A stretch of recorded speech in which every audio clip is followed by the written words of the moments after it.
아가야, 제발 떠나지 말아다오.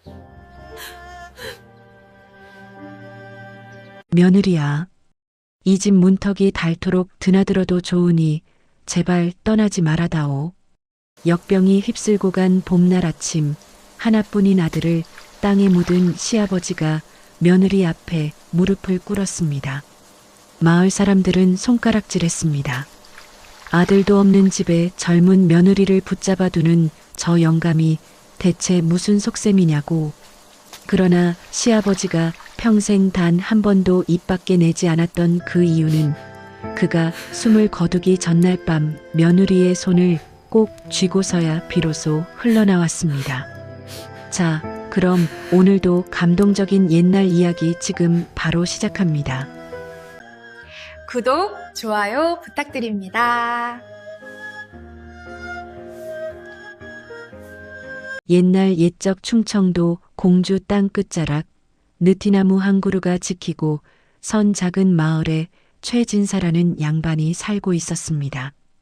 기와집이라 하기엔 낡았고 초가집이라 하기엔 제법 반듯한 집이었습니다.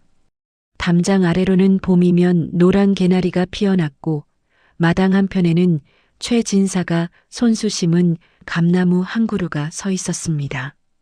가을이면 주렁주렁 매달리는 감들을 보며 최진사는 늘 같은 말을 했습니다. 저 감나무가 열매를 맺듯 우리 집안도 대대로 이어져야 할 텐데. 최진사는 마을에서 무뚝뚝하기로 소문난 사람이었습니다. 웃음이 드물었고 말이 없었습니다. 그러나 불의를 보면 목소리가 높아졌고 어려운 이웃에게는 곳간을 열었습니다. 마을 사람들이 그를 어려워하면서도 다른 것은 그 때문이었습니다. 그런 최진사에게 아들이 하나 있었습니다. 이름은 최서준. 22살, 어깨가 넓고 눈빛이 맑은 청년이었습니다. 아버지의 무뚝뚝함 대신 다정함을 가졌고 과묵함 대신 유쾌함을 가졌습니다. 글공부보다 사람 사귀기를 좋아했고 아버지의 잔소리에도 늘 웃음으로 받아쳤습니다. 아버님, 급제는 내년에 해도 되지 않겠습니까? 오늘은 날이 너무 좋습니다. 최진사는 혀를 끌끌 찼지만 속으로는 그 아들이 세상에서 제일 자랑스러웠습니다. 아들이 웃으면 이 집 마당이 환해지는 것 같았습니다. 오랫동안 무거웠던 공기가 가벼워지는 것 같았습니다. 최진사가 홀로 아들을 키운 것은 서준이 태어난 지 사흘 만에 서준의 어미가 세상을 떠났기 때문이었습니다. 그 이야기는 마을에서도 아는 사람이 많지 않았습니다. 최진사가 한 번도 꺼낸 적이 없었으니까요. 다만 가을이 되어 감나무 아래 홀로 서 있는 최진사의 뒷모습을 보면 마을 사람들은 괜히 말을 걸지 않았습니다. 그러던 어느 해 봄 서준이 장가를 들었습니다. 신부는 인근 고을 윤씨 집안의 딸, 이름은 옥년이었습니다. 눈썹은 먹으로 그린 듯 고왔고 말수는 적었지만 한 번 뱉은 말은 꼭 지키는 아이였습니다. 혼례를 치른 날 최진사는 감나무 아래 서서 하늘을 올려다보았습니다. 처음으로 외로움이 가시는 것 같았습니다. 혼례를 치른 지 사흘째 되던 날 저녁이었습니다.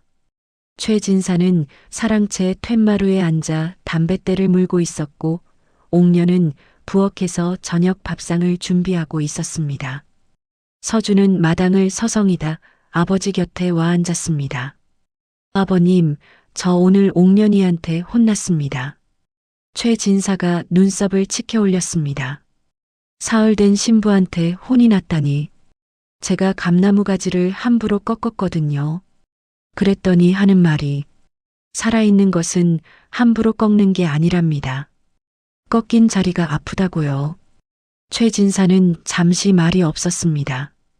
담뱃대 연기가 느릿하게 피어올랐습니다. 저녁 공기가 풀냄새를 싣고 마당을 가로질렀습니다. 좋은 며느리 얻었구나. 서준이 멋쩍게 웃었습니다. 그러게 말입니다.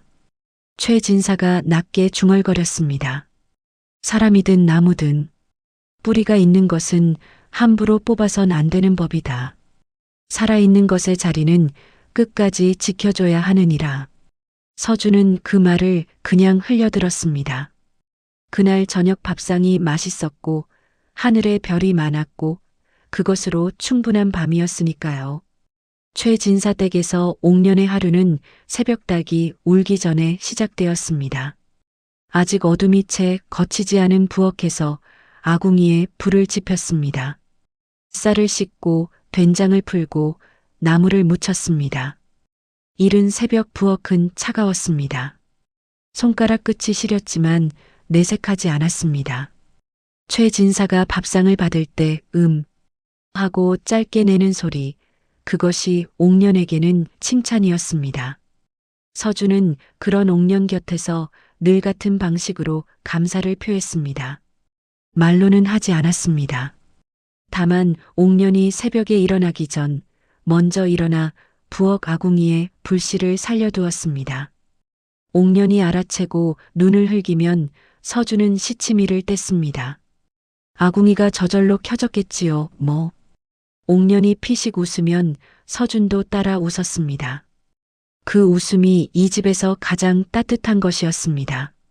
그런데 마을 건너편에는 강별감이라는 자가 살고 있었습니다. 한때 고을 아전을 지냈다는 자로 눈이 가늘고 입이 얇았습니다. 최진사댁 논 새맞이기를 눈독 들인 지 오래였습니다. 서준이 혼인을 하고 집안이 안정되는 것을 보자 속이 편치 않았습니다. 저 집이 언제까지 저렇게 잘 나갈 것 같으냐? 강별감은 혼자 중얼거리며 술잔을 기울였습니다. 눈빛이 싸늘하게 가라앉아 있었습니다.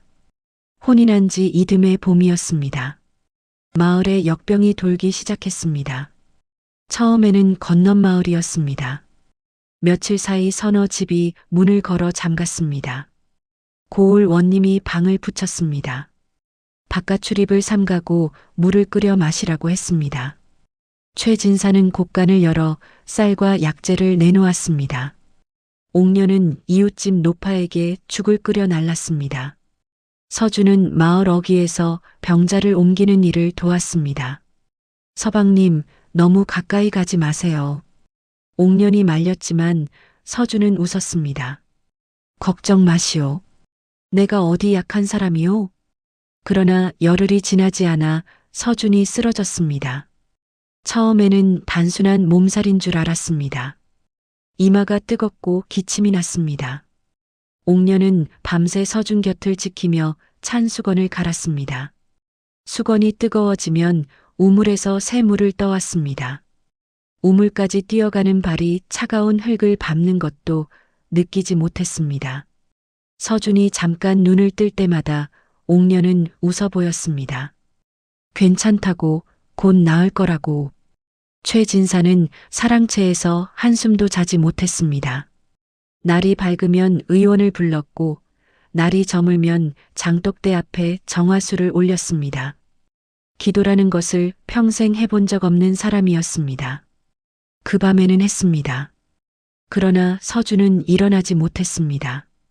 역병이 그를 데려가기까지 단열일해가 걸렸습니다. 봄비가 내리던 날 아침 서준은 옥년의 손을 꼭 쥔 채 눈을 감았습니다. 23이었습니다. 최진사는 아들의 관 앞에서 끝내 울지 않았습니다. 다만 뒷산으로 올라가 해질역까지 내려오지 않았습니다. 어둠이 내려앉고 나서야 홀로 내려온 최진사의 눈은 충혈되어 있었습니다. 그러나 아무도 묻지 않았습니다. 마당에 홀로 남은 옥년은 아무것도 하지 않았습니다. 그저 툇마루 끝에 앉아 서준이 꺾다 만 감나무 가지를 손에 쥐고 있었습니다. 빗물이 얼굴을 적셨지만 닦지 않았습니다. 어차피 눈물인지 빗물인지 알 수 없었으니까요. 장례를 치른 지 사흘째 되던 날이었습니다. 옥년의 친정어머니가 찾아왔습니다. 보따리 하나를 옆에 끼고 눈이 퉁퉁 부은 채로 살인문을 들어섰습니다. 옥년아, 짐 싸거라. 옥년은 말없이 어머니를 바라보았습니다. 남편도 없는 집에 뭘 더 바라고 있느냐?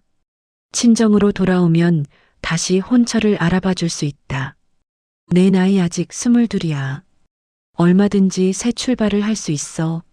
마을 사람들도 같은 말을 했습니다. 안악들이 우물가에서 수군거렸습니다. 저 집 며느리 이제 어떻게 할꼬? 아들도 없는데 거기 남아봤자 뭐가 있겠어. 빨리 친정으로 돌아가야지. 그런데 그날 저녁 최진사가 옥년을 불렀습니다. 사랑채 문을 열자 최진사가 등잔불 앞에 앉아 있었습니다. 얼굴에는 주름이 더 깊어진 것 같았고 눈 아래가 거무스름했습니다. 그러나 목소리만큼은 흔들리지 않았습니다. 며느리야. 예, 아버님. 떠나고 싶으냐? 옥년은 대답하지 않았습니다. 등잔불이 흔들렸습니다. 억지로 붙잡을 생각은 없다. 내 인생이니 내가 결정해야 한다. 다만 최진사가 잠시 말을 끊었습니다. 이 집에서 내가 나가는 일은 없을 게야. 내 살아있는 한. 옥년의 눈이 흔들렸습니다. 하지만 아버님, 마을 사람들이 밥을 먹여주겠느냐? 짧고 단호한 말이었습니다. 옥년은 더 이상 아무 말도 하지 못했습니다. 그날 밤 옥년은 오래도록 잠을 이루지 못했습니다. 어머니의 말도 틀리지 않았습니다. 최진사의 말도 틀리지 않았습니다. 남아야 할 이유도 떠나야 할 이유도 둘 다 선명했습니다. 옥년은 무릎을 끌어안고 이마를 묻었습니다. 헛간 바깥에서 바람이 울었습니다. 서준이 남긴 온기가 아직 이 방 어딘가에 있는 것 같았습니다. 벽에 기댄 낡은 책 한 권, 문지방의 작은 칼집 자국, 창호지에 번진 오래된 먹물 얼룩. 옥년은 그것들을 어둠 속에서 하나씩 더듬었습니다. 손끝이 떨렸습니다. 이튿날 아침이었습니다. 옥년은 새벽닭이 울기도 전에 일어났습니다. 아궁이에 불을 지폈습니다. 쌀을 씻었습니다. 된장을 풀었습니다. 손이 시렸지만 내색하지 않았습니다. 평소와 다를 것이 없는 아침이었습니다. 그러나 옥년의 마음속에서는 전날 밤 내내 뒤척이며 내린 결정이 조용히 자리를 잡고 있었습니다. 친정어머니가 떠나기 전 마지막으로 말했습니다. 옥년아, 정말 남을 셈이냐? 옥년은 어머니의 손을 두 손으로 감쌌습니다. 어머니의 손은 거칠었습니다. 딸 하나 잘 키워보려 평생 길쌈을 하고 물질을 한 손이었습니다. 그 손이 지금 떨리고 있었습니다. 어머니, 저 여기 있겠습니다. 어머니의 눈에 눈물이 고였습니다. 이 집에 너를 묶어두는 게 뭐가 있다고. 묶인 게 아닙니다. 제가 택한 겁니다. 옥년의 목소리는 떨리지 않았습니다. 어머니는 한참 동안 딸의 얼굴을 바라보다가 결국 보따리를 들고 살인문을 나섰습니다. 끝내 돌아보지 않았습니다. 돌아보면 울 것 같았으니까요. 옥년은 살인문이 닫히는 소리를 들으며 그 자리에 서 있었습니다. 발이 떨어지지 않았습니다. 그러나 울지 않았습니다. 이미 어젯밤에 다 울었습니다. 최진사는 툇마루에서 그 모습을 지켜보았습니다. 아무 말도 하지 않았습니다.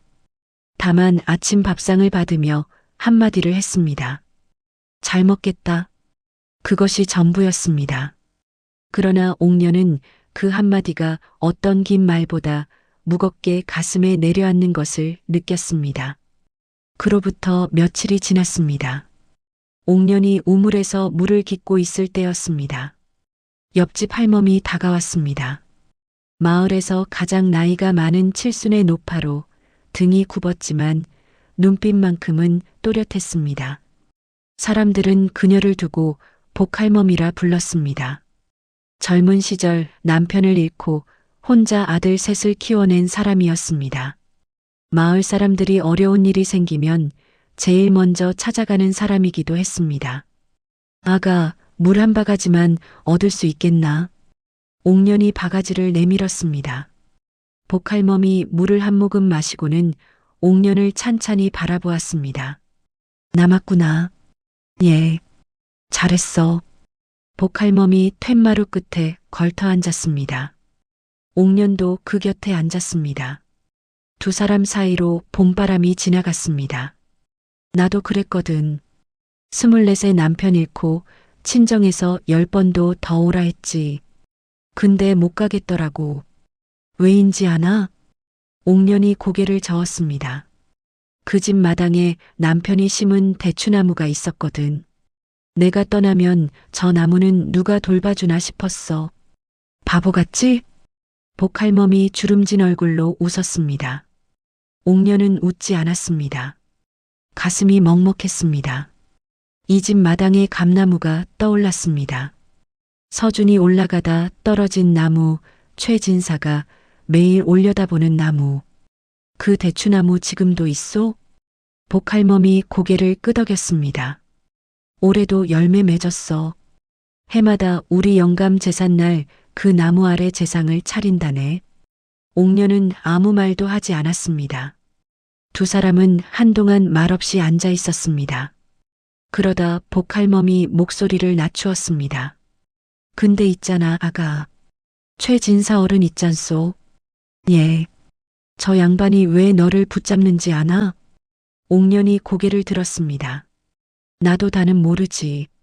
근데 저 양반 아들 잃은 것보다 더 오래된 짐이 하나 있어. 30년도 더 된 짐이야. 그게 뭔지는 언젠가 내가 직접 듣게 될 거야. 복할멈은 그 이상 말하지 않았습니다. 천천히 일어나 무릎을 두드렸습니다. 고맙네, 아가. 물이 참 달구나. 복할멈이 골목 안으로 사라졌습니다. 옥년은 한동안 그 자리에 앉아 두레박을 내려다보았습니다. 최진사에게 30년 된 짐이 있다는 말이 머릿속에서 쉽게 떠나지 않았습니다. 계절이 바뀌었습니다. 여름이 오고 땡볕이 마당을 달궜습니다. 옥년은 감나무 그늘 아래서 빨래를 다듬었고 최진사는 사랑채에서 책을 읽었습니다. 말이 없는 두 사람이었지만 함께하는 시간이 쌓이면서 말 대신 다른 것들이 생겨났습니다. 최진사는 옥년이 물을 길러 나가기 전에 두레박 끈을 미리 새 것으로 갈아두었습니다. 옥년은 최진사의 낡은 버선이 해진 것을 보면 말없이 새 버선을 꿰매어 신발 앞에 놓아두었습니다. 서로 한마디도 하지 않았지만 서로 보고 있다는 것을 알았습니다. 그러던 어느 날 아침이었습니다. 최진사가 사랑채에서 나오다 마당에서 이상한 소리를 들었습니다. 부엌 쪽에서 뭔가 툭 떨어지는 소리, 그리고 짧은 신음소리였습니다. 달려가 보니 옥년이 아궁이 앞에 쪼그리고 앉아 손을 쥐고 있었습니다. 불씨가 튀어 손등을 데인 것이었습니다. 되었느냐? 괜찮습니다, 아버님. 어디 보자. 최진사가 옥년의 손목을 잡았습니다. 손등이 발갛게 부어 있었습니다. 최진사는 아무 말 없이 광으로 들어가 참기름을 가져왔습니다. 투박하고 거친 손으로 조심스럽게 옥년의 손등에 참기름을 발라주었습니다. 옥년은 그 순간 코끝이 시큰했습니다. 아버지가 생각났습니다. 어릴 때 넘어져 무릎을 다쳤을 때 아버지가 이렇게 해주었습니다. 아무 말 없이 그저 손을 잡고 아버님, 저를 왜 보내지 않으셨습니까? 최진사의 손이 잠깐 멈추었습니다. 그러다 다시 천천히 움직였습니다. 밥은 누가 하겠느냐? 옥년이 피식 웃었습니다. 서준이 떠난 뒤 처음으로 웃음이 나왔습니다. 그 뒤로 두 사람 사이에 조금씩 말이 생겨났습니다. 가을이 오자 최진사가 먼저 서준 이야기를 꺼냈습니다. 서준이가 저 나무에서 떨어진 게 8살이었다. 감이 먹고 싶다고 올라갔다가 가지가 부러졌지. 엉덩방아를 찍고는 하는 말이 아버님 감나무가 약하다고 하더라. 옥년이 눈을 동그랗게 떴습니다. 세상에. 그래서 어떻게 하셨습니까? 한 대 때렸지. 옥년이 웃음을 참지 못했습니다. 최진사도 소리 없이 웃었습니다. 처음이었습니다. 두 사람이 함께 웃은 것이. 이듬해 봄이 왔습니다. 복할멈이 옥년에게 씨앗 몇 줌을 건넸습니다. 채마밭에 심으면 여름 내내 먹을 수 있다고 했습니다. 옥년이 씨앗을 심는 동안 최진사가 곁에서 괭이로 땅을 일궈주었습니다. 두 사람은 한 뼘씩 간격을 두며 씨앗을 심었습니다. 아버님, 이 씨앗은 며칠이면 싹이 납니까? 글쎄다. 열흘은 기다려야 하지 않겠느냐? 열흘이나요? 씨앗이란 게 다 그렇다. 기다려야 나오는 법이야. 옥년은 흙을 덮으며 고개를 끄덕였습니다. 기다려야 나온다는 말이 씨앗 이야기만은 아닌 것 같았습니다. 그의 여름 채마밭에는 오이와 가지가 주렁주렁 열렸습니다.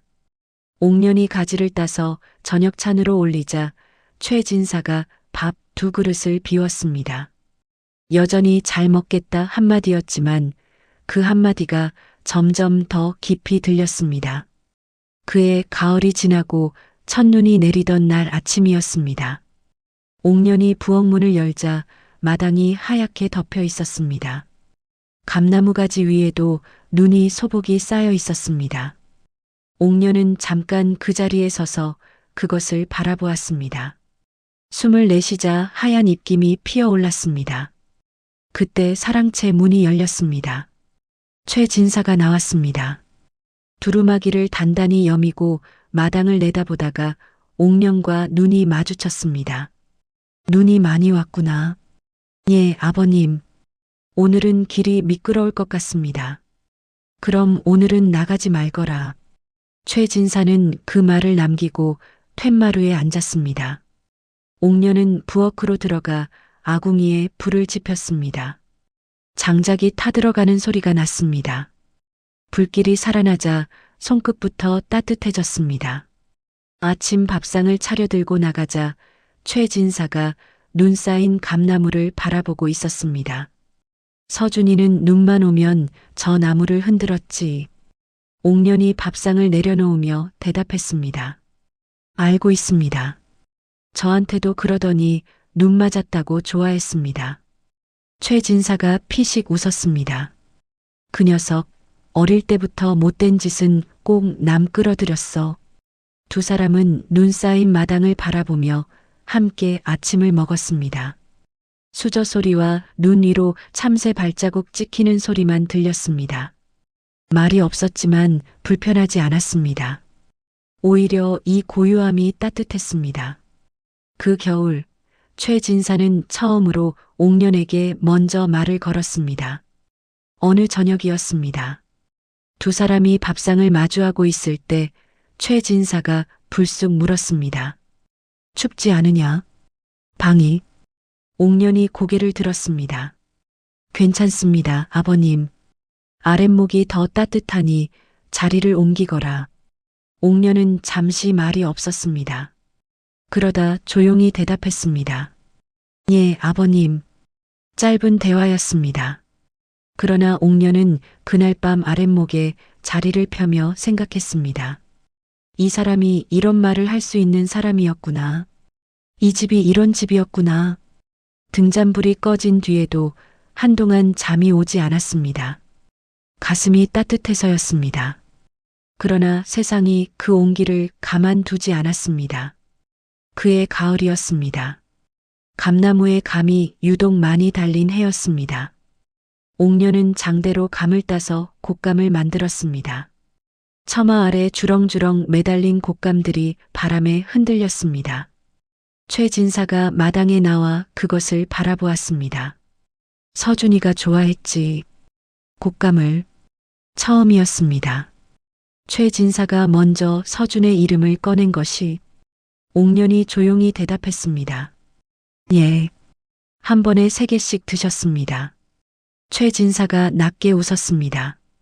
소리 없는 웃음이었지만 분명히 웃음이었습니다. 옥년도 웃었습니다. 그날 저녁 두 사람은 처마 아래 앉아 곶감을 먹으며 서준 이야기를 했습니다.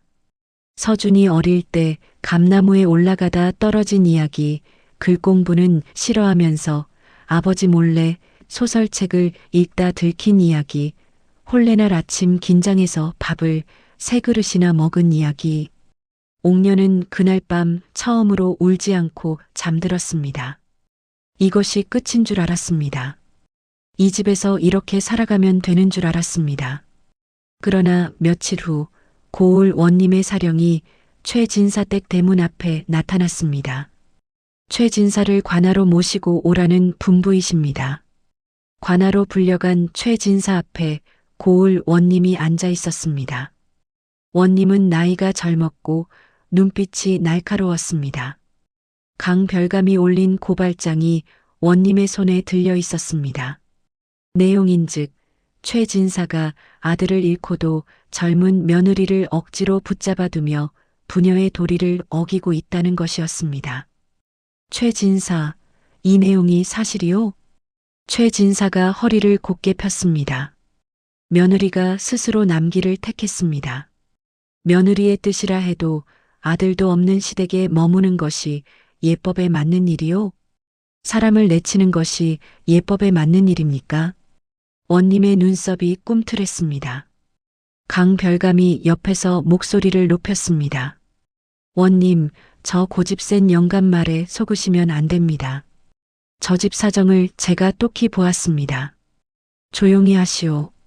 원님이 짧게 잘랐습니다. 그러나 표정은 여전히 굳어 있었습니다. 최진사 사흘 안에 며느리를 친정으로 돌려보내시오. 그것이 관의 결정이요. 최진사의 눈빛이 싸늘하게 가라앉았습니다. 그러나 더 이상 말하지 않았습니다. 천천히 몸을 일으켜 관아 문을 나섰습니다. 그날 밤 하늘에서는 찬바람이 불었습니다. 가을이 한 번에 물러나는 듯한 바람이었습니다.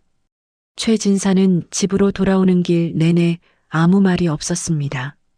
다만 대문을 들어서며 감나무를 한번 올려다보았습니다. 감은 이미 다 따고 난 뒤였습니다. 앙상한 가지만 남아 있었습니다. 한편 강별감은 그것으로 끝낼 생각이 없었습니다. 관아에서 돌아온 그날 밤 강별감은 하인을 불렀습니다. 최진사댁 논문서 이야기 슬슬 꺼낼 때가 됐다. 하인이 눈을 동그랗게 떴습니다. 그 오래된 문서를 지금 꺼내셔도 되겠습니까? 강별감의 입꼬리가 올라갔습니다. 최진사가 관아에 불려다니고 있는 지금이 아니면 언제 꺼내겠느냐.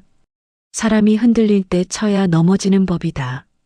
강별감은 술잔을 기울이며 혼자 웃었습니다.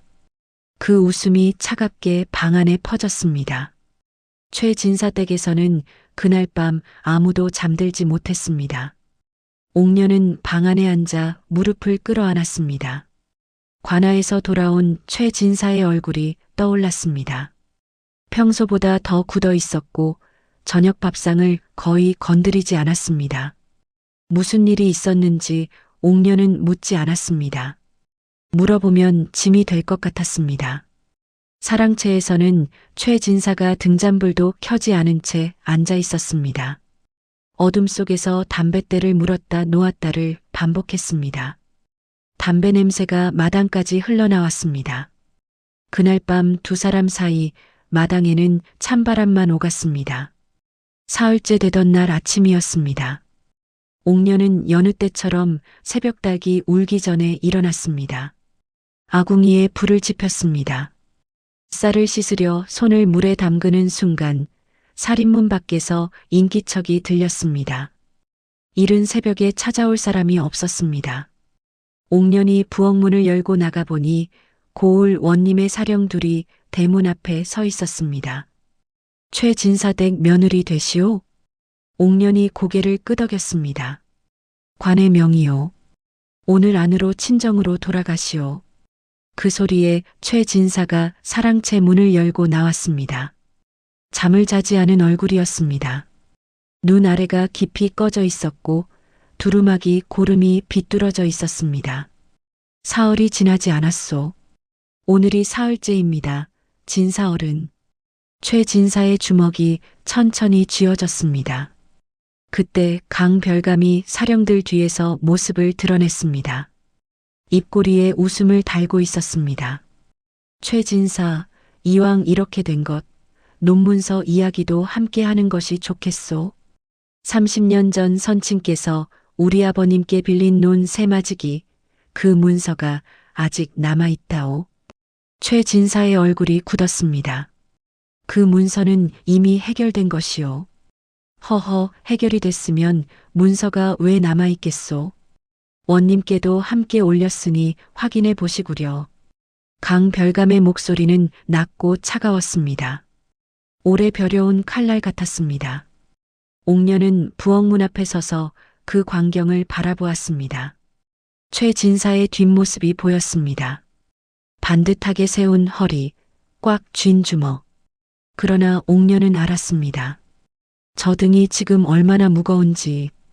방으로 들어갔습니다. 보따리를 꺼냈습니다. 손이 떨렸습니다. 그러나 멈추지 않았습니다. 옥년이 이 집을 떠나지 않으면 최진사는 논까지 이를 터였습니다. 강별감이 노리는 것은 처음부터 논이었습니다.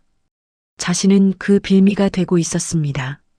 저고리 한 벌, 치마 한 벌, 서준이 홀레날 옥년에게 건넨 놀이개 하나. 그것이 전부였습니다. 보따리가 작았습니다. 이 집에서 산 시간에 비해 너무 작았습니다. 방안을 한번 돌아보았습니다.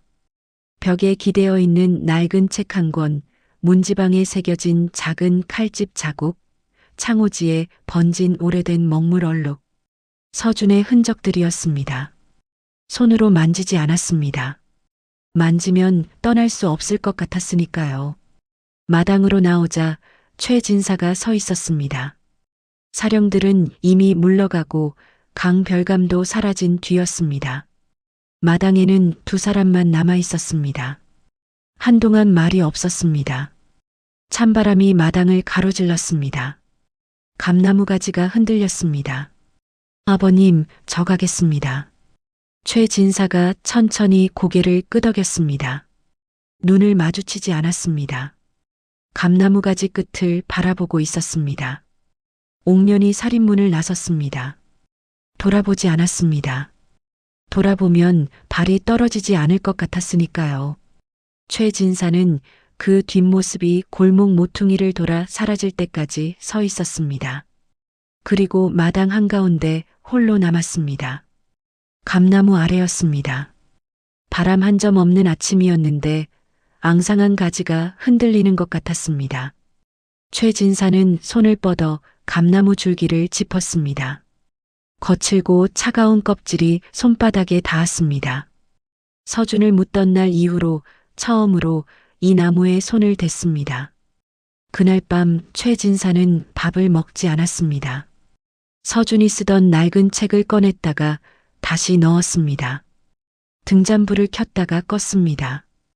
긴 밤이었습니다. 한편 친정으로 돌아온 옥녀는 어머니가 차려준 밥상 앞에 앉았습니다. 숟가락을 들었습니다. 그러나 넘어가지 않았습니다. 밥알 하나가 목에 걸려 내려가지 않는 것 같았습니다. 어머니가 옆에서 말했습니다. 먹어야지. 예. 그러나 옥녀는 숟가락을 내려놓았습니다. 눈을 감았습니다. 눈꺼풀 안쪽이 뜨거웠습니다. 최진사댁 부엌 아궁이 냄새가 났습니다. 아침마다 불을 지필 때 나던 연기 냄새, 된장 끓는 냄새, 감나무 잎이 바람에 흔들리는 소리.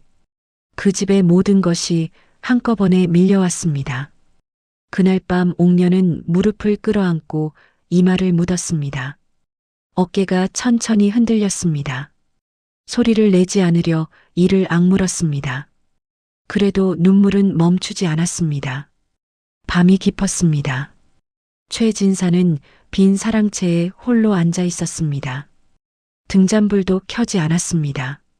칠흑같이 어두운 방 안에서 그는 오랫동안 움직이지 않았습니다. 바깥에서 바람이 울었습니다.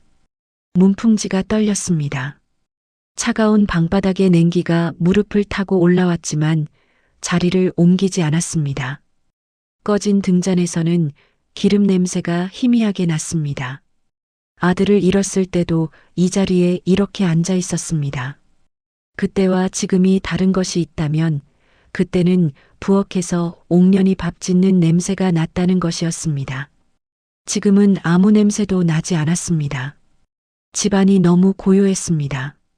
사람이 없는 집이 이토록 고요한 것인지 최진사는 오늘에야 다시 알았습니다. 30년 전에도 이런 밤이 있었습니다. 서준의 어미가 세상을 뜨던 날 밤이었습니다. 그때도 이 방이었습니다. 그때도 이 어둠이었습니다. 갓 태어난 아이의 울음소리가 방 안가득 찼는데 최진사는 그 소리를 들으면서도 아무것도 할 수 없었습니다. 의원을 하루 늦게 불렀습니다. 산후의 몸이 좋지 않다는데 곧 나아지겠거니 했습니다. 그것이 잘못이었습니다. 그 후회를 30년 동안 혼자 안고 살았습니다. 그래서였습니다. 옥년이 이 집에 왔을 때 최진사는 처음으로 다시 식구라는 것을 느꼈습니다. 아침마다 밥 짓는 냄새, 저녁마다 등잔불 아래 마주 앉는 시간, 말없이 건네는 버선 한 켤레. 그 모든 것이 30년 동안 텅 비어 있던 자리를 조금씩 채웠습니다. 그래서 보낼 수가 없었습니다. 이번에도 지키지 못하면 평생 못 일어날 것 같았습니다. 그런데 지금 자신은 무엇을 한 것입니까? 그때 문득 떠오른 것이 있었습니다. 서준이 혼례를 치른 지 사흘째 되던 날 저녁 툇마루에 나란히 앉아 담뱃대 연기를 바라보던 그 밤, 자신이 했던 말이었습니다. 사람이든 나무든 뿌리가 있는 것은 함부로 뽑아선 안 되는 법이다. 살아있는 것의 자리는 끝까지 지켜줘야 하느니라. 끝까지. 최진사는 천천히 눈을 떴습니다. 관의 명이 무섭고 강별감의 음모가 버거웠습니다. 그러나 그 말을 한 사람도 자신이었습니다. 그 말을 어긴 사람도 자신이었습니다. 천천히 일어났습니다. 무릎이 욱신거렸습니다. 오랫동안 차가운 방바닥에 앉아 있었던 탓이었습니다. 방문을 열었습니다. 밖은 싸늘했습니다. 하늘에는 별이 가득했습니다. 최진사는 마당 가운데 서서 감나무를 바라보았습니다. 내일 관하로 가야겠다고 생각했습니다. 이번에는 물러서지 않겠다고 생각했습니다. 30년 전에 지키지 못한 것을 이번에는 지켜야 했습니다. 이튿날 새벽 최진사가 관하로 향하려는데 복할멈이 대문 앞에 서 있었습니다. 어딜 가시려오, 진사어른. 관아에 가야 할 일이 생겼소. 복할멈이 고개를 끄덕였습니다. 그러더니 품에서 무언가를 꺼냈습니다. 낡은 천에 쌓인 문서 한 장이었습니다. 복할멈은 간밤에 잠을 이루지 못했습니다. 강별감이 논문서를 들고 나왔다는 소문이 마을에 퍼진 것이 어제 저녁이었습니다. 더 이상 가지고 있어서는 안 된다고 생각했습니다. 이게 뭐요? 30년 전 강별감 아버지가 진사어른 선친께 논 세마지기를 되돌려주면서 쓴 확인 문서요. 그때 제 남편이 증인으로 서명했지요. 최진사의 눈이 커졌습니다. 이것을 어떻게 강별감 아버지가 죽기 전에 우리 영감한테 맡겼소. 언젠가 쓸 일이 생기면 최진사 댁에 전해달라고.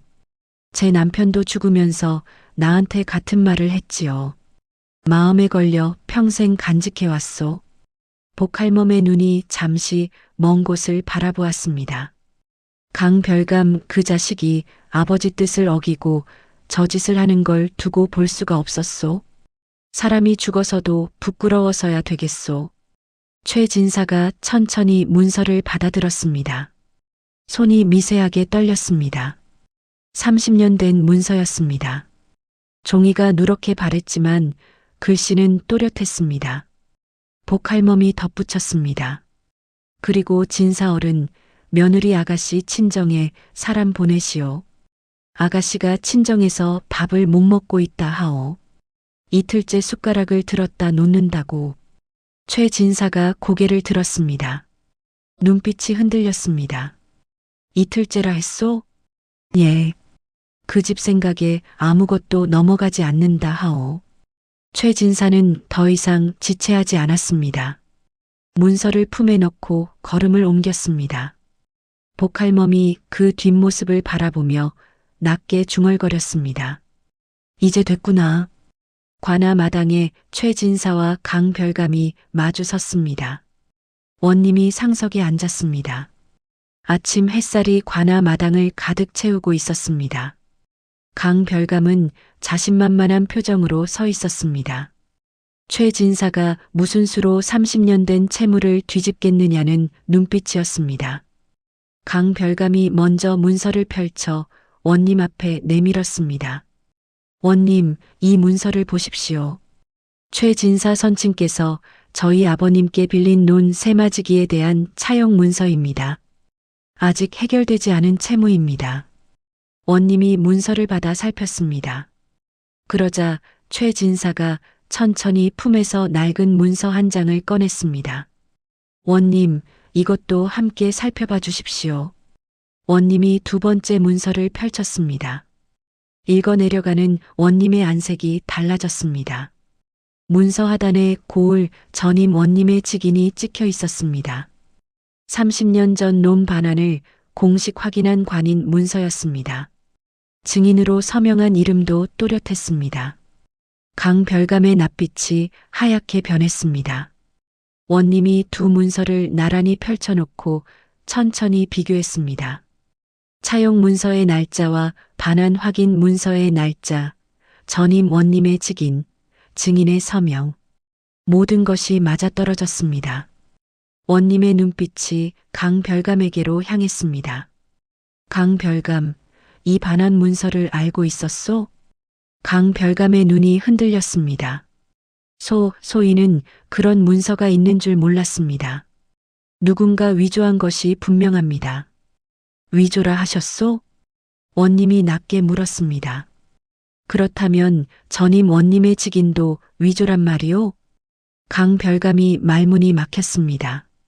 원님이 포조를 향해 고개를 끄덕였습니다. 강별감의 하인을 따로 데려오너라. 잠시 후 강별감의 하인이 관아 마당에 무릎을 꿇었습니다. 젊은 사내였습니다. 강별감의 눈치를 보며 입술을 달싹였습니다. 원님이 천천히 말했습니다. 사실대로 고하면 죄를 가볍게 하겠다. 거짓을 고하면 내 죄도 함께 묻겠다. 하인의 눈이 흔들렸습니다. 강별감 쪽을 한번 바라보았습니다. 강별감이 눈을 부라렸습니다. 그러나 하인은 이미 알고 있었습니다. 지금 이 자리에서 주인을 위해 거짓말을 하기엔 지금껏 받아온 것이 너무 적었습니다. 하인이 고개를 숙였습니다. 소인이 사실대로 고하겠습니다. 강별감의 안색이 흑빛으로 변했습니다. 하인의 입에서 모든 것이 쏟아져 나왔습니다. 강별감이 30년 전부터 그 문서의 존재를 알고 있었다는 것, 최진사댁 며느리 문제를 빌미로 논을 빼앗을 계획을 세웠다는 것, 고발장을 올리기 전 하인을 시켜 마을에 소문을 퍼뜨렸다는 것까지 하나씩 드러날 때마다 강별감의 얼굴은 점점 굳어갔습니다. 이놈이 감히. 조용히 하시오. 원님의 목소리가 관아 마당을 울렸습니다. 강별감은 그 자리에서 무너졌습니다. 원님, 소인이 잘못했습니다. 한 번만 봐주십시오. 그러나 원님의 표정은 굳어 있었습니다. 관문서를 이용해 양민을 속이고 남의 재산을 빼앗으려 한 죄, 그냥 넘어갈 수 없소? 강별감의 가사는 모두 몰수되었습니다. 곤장을 맞고 만신창이가 된 몸으로 마을에서 쫓겨났습니다. 그가 마을을 떠나는 날 아무도 배웅하지 않았습니다. 수십 년을 이 마을에서 살았지만 정작 어렵다고 찾아올 사람은 한 명도 없었습니다. 탐욕에 눈이 멀어 남의 것을 빼앗으려 했던 자의 비참한 말로였습니다. 원님이 최 진사를 향해 말했습니다. 며느리를 내보내라 한 것은 내 판단이 짧았소. 사과하리다. 최 진사가 고개를 숙였습니다. 며느리를 돌려보내 주십시오. 원님의 처분이 끝나고 최 진사가 관아문을 나섰습니다. 가을볕이 눈부셨습니다. 최 진사는 잠깐 눈을 감았습니다. 볕이 이마에 닿았습니다. 오랜만에 느끼는 따뜻함이었습니다. 걸음을 옮기다 최 진사는 멈추었습니다. 그리고 처음으로 빠른 걸음을 걸었습니다. 옥년의 친정 방향이었습니다. 그날 오후 옥년은 친정 마루에 앉아 있었습니다. 밥을 먹지 않은 지 이틀째였습니다. 어머니가 죽을 끓여왔지만 숟가락을 들지 못했습니다. 멀리서 살인문 여다치는 소리가 났습니다. 고개를 들었습니다. 최 진사가 서 있었습니다. 옥년은 일어나지 못했습니다. 다리에 힘이 풀렸습니다. 눈물이 먼저 나왔습니다. 최 진사가 천천히 걸어왔습니다. 그리고 옥년 앞에 서서 말했습니다. 가자. 그 한마디였습니다. 옥년은 고개를 끄덕였습니다. 일어섰습니다. 보따리는 아직 풀지 않은 채였습니다. 두 사람이 나란히 골목을 걸었습니다. 가을바람이 불었습니다. 낙엽이 발 앞에서 굴러다녔습니다. 최 진사댁 살인문이 보였습니다. 옥년은 그 문을 바라보며 생각했습니다. 이 문이 이렇게 반가운 적이 없었구나. 살인문을 들어서자 감나무가 보였습니다. 가을볕을 받아 잎이 붉게 물들어 있었습니다. 바람이 불 때마다 잎 하나씩 떨어졌습니다. 옥년은 그 자리에 잠깐 멈추었습니다. 감나무 냄새가 났습니다. 이 집 냄새가 났습니다. 눈물이 났지만 닦지 않았습니다. 그날 저녁 두 사람은 오랜만에 같은 밥상 앞에 마주 앉았습니다. 등잔불이 흔들렸습니다. 최 진사가 밥 한 술을 뜨다 잠깐 멈추었습니다. 그러더니 낮은 목소리로 말했습니다. 며느리야, 오래전부터 하려 했던 말이 있다. 옥년이 숟가락을 내려놓았습니다. 서준이 어미가 서준이를 낳고 사흘 만에 세상을 떴다. 옥년은 알고 있었습니다. 그러나 최 진사의 입에서 직접 그 말이 나오는 것은 처음이었습니다. 내가 그때 그 아이를 지키지 못했다. 산후의 몸이 안 좋다는데 의원을 늦게 불렀다. 내 탓이었다. 최 진사의 목소리가 낮게 흔들렸습니다. 서준이 내 곁에서 내가 처음으로 다시 식구라는 걸 느꼈다. 그래서 보낼 수가 없었다. 이번에도 지키지 못하면 나는 평생 못 일어날 것 같았다. 옥년은 아무 말도 하지 않았습니다. 다만 천천히 손을 뻗어 최 진사의 손 위에 얹었습니다. 투박하고 주름진 손이었습니다. 그 손이 미세하게 떨리고 있었습니다. 옥년은 눈을 감았습니다. 입술을 한번 깨물었습니다. 이 손이 30년을 혼자 버텨온 손이었습니다. 아버님, 왜? 저도 다시는 일어나지 못할 것 같았습니다. 이 집을 나오던 날, 두 사람은 한동안 그렇게 있었습니다. 등잔불이 조용히 타오르고 있었습니다. 밖에서는 바람이 감나무 가지를 흔들었습니다. 낙엽 지는 소리가 마당에 퍼졌습니다. 그 소리가 이상하게도 따뜻하게 들렸습니다. 세월이 흘렀습니다. 최 진사는 이듬해 봄부터 몸이 조금씩 약해졌습니다. 옥년은 매일 아침 약을 타렸습니다. 약 냄새가 집 안가득 퍼졌습니다. 최 진사는 툇마루에 앉아 마당을 바라보는 시간이 길어졌습니다. 감나무에 새 잎이 돋았습니다. 참새 두 마리가 가지 위에서 제잘거렸습니다. 저것 봐라. 봄이 왔구나.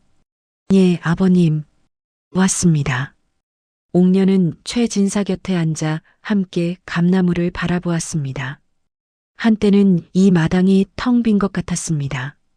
서준을 잃고 관아에 불려다니고 강별감의 음모에 흔들리던 그 시절이 있었습니다. 지금은 그렇지 않았습니다. 감나무가 그대로이고 하늘이 그대로이고 이 마당이 그대로였습니다. 그해 가을, 최진사가 숨을 거두기 전날 밤이었습니다. 최진사가 옥년의 손을 잡았습니다. 힘이 없었지만 놓지 않았습니다. 며느리야. 예, 아버님. 서준이한테 잘해주어서 고맙구나. 옥년의 눈에서 눈물이 흘렀습니다. 아버님이 저한테 잘해주셨습니다. 최진사가 천천히 눈을 감았습니다. 입꼬리에 아주 작은 웃음이 걸렸습니다. 오랫동안 혼자 안고 살아온 짐을 내려놓은 사람의 얼굴이었습니다. 이튿날 아침, 최진사는 조용히 숨을 거두었습니다. 옥년의 손이 끝까지 그의 손 안에 있었습니다. 창호지를 통해 가을볕이 방 안으로 스며들었습니다. 따뜻하고 고요한 아침이었습니다. 옥년은 한동안 그 손을 놓지 않았습니다. 처음 이 집에 왔을 때 옥년은 아무것도 몰랐습니다. 이 집에 어떤 슬픔이 있는지, 이 사람이 어떤 짐을 지고 살아왔는지 지금은 압니다. 그리고 그 짐을 함께 내려놓았습니다. 감나무에는 그해도 어김없이 감이 주렁주렁 열렸습니다. 뿌리가 있는 것은 함부로 뽑아선 안 된다고 했습니다. 최진사는 평생 그 말을 지키려 했습니다. 30년 전 지키지 못한 것이 평생의 짐이 되었고 그 짐이 며느리의 자리를 끝까지 지키게 했습니다. 때로는 세상의 눈초리가 두려웠고 때로는 버거웠지만 결국 사람의 자리를 지켰습니다. 그리고 그 자리를 지켜준 사람 곁에 또 다른 사람이 남았습니다. 살아있는 것의 자리를 끝까지 지켜주는 것. 그것이 이 시대에도 저 시대에도 변하지 않는 사람의 도리인지 모릅니다. 다음 영상을 빠르게 만나보시려면 좋아요와 구독을 눌러주세요. 지금 화면에 나오는 야담처자의 더 재미있는 영상들도 함께 해주세요. 그럼 모두 행복한 하루 보내세요. 감사합니다. 구독, 좋아요 부탁드립니다.